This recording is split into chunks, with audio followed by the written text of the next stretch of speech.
Mobile দিয়েই যে কোনো ইউটিউবের ভিডিওর থাম্বনেইল কিভাবে অ্যাড করবেন অথবা চেঞ্জ করবেন সেটি আজকের ভিডিওতে দেখানো হয়েছে। আর এরকম সব ইনফরমেটিভ ভিডিও যদি প্রতিদিন পেতে চান তাহলে অবশ্যই আমাদের চ্যানেলটি সাবস্ক্রাইব করে রাখবেন। চলুন শুরু করা যাক আজকের ভিডিওটি।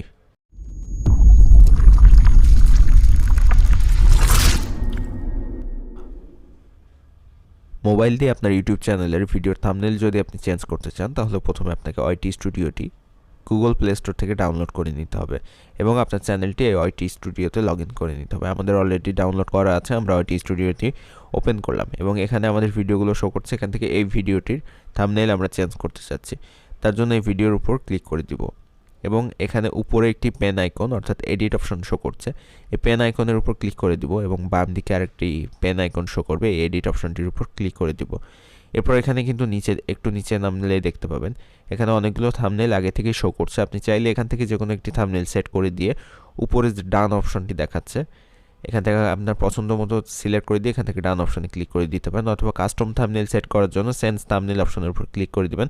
তারপর আপনাকে গ্যালারিতে নিয়ে যাবে, এখান থেকে আপনার পছন্দ মতো আগে থেকে তৈরি করে রাখা একটি থাম্বনেইল আপনি সিলেক্ট করে দিতে পারেন। তো আমরা এখান থেকে এই থাম্বনেইলটি সিলেক্ট করে দিলাম এবং সাথে সাথে কিন্তু এটা সেট হয়ে গেছে। এখন আপনি সেমভাবে উপরের ডান অপশনে ক্লিক করে দিলেই কিন্তু এটা সেট হয়ে যাবে। তো আমরা এখান থেকে ডান অপশনে ক্লিক করে দিলাম। এরপর এই যে সেভ অপশনের উপর ক্লিক করার সাথে সাথে আমাদের এই যে কাস্টম থাম্বনেইলটি সেট হয়ে গেছে। এখন দেখতে পাচ্ছেন এখানে কিন্তু আমাদের কাস্টম থাম্বনেইলটি শো করছে। আমরা যদি এখন এই থাম্বনেইলটি চেঞ্জ করতে চাই তাহলে আবারও ভিডিওর উপর ক্লিক করে দিয়ে এখান থেকে পেন আইকনে ক্লিক করে দিব, আবারও পেন আইকনে ক্লিক করে দিয়ে এখান থেকে চেঞ্জ অপশনটি শো করবে, চেঞ্জ অপশনের উপর ক্লিক করে দিব। তারপর এখান থেকে গ্যালারি থেকে যে কোনো একটি থাম্বনেইল আবার সেট করে দিলে আগেরটি চেঞ্জ হয়ে নতুন থাম্বনেইলটি সেট হয়ে যাবে এবং এটা আপনি এখান থেকে অ্যাডজাস্ট করে নিয়ে এখান থেকে ডান অপশনে ক্লিক করে দিবেন। আবার সেভ অপশনে ক্লিক করে দেওয়ার সাথে সাথে আগের থাম্বনেইলটি চেঞ্জ হয়ে নতুন থাম্বনেইলটি সেট হয়ে যাবে। এভাবে কাস্টম থাম্বনেইল অ্যাড করতে পারেন ও চেঞ্জ করতে পারেন।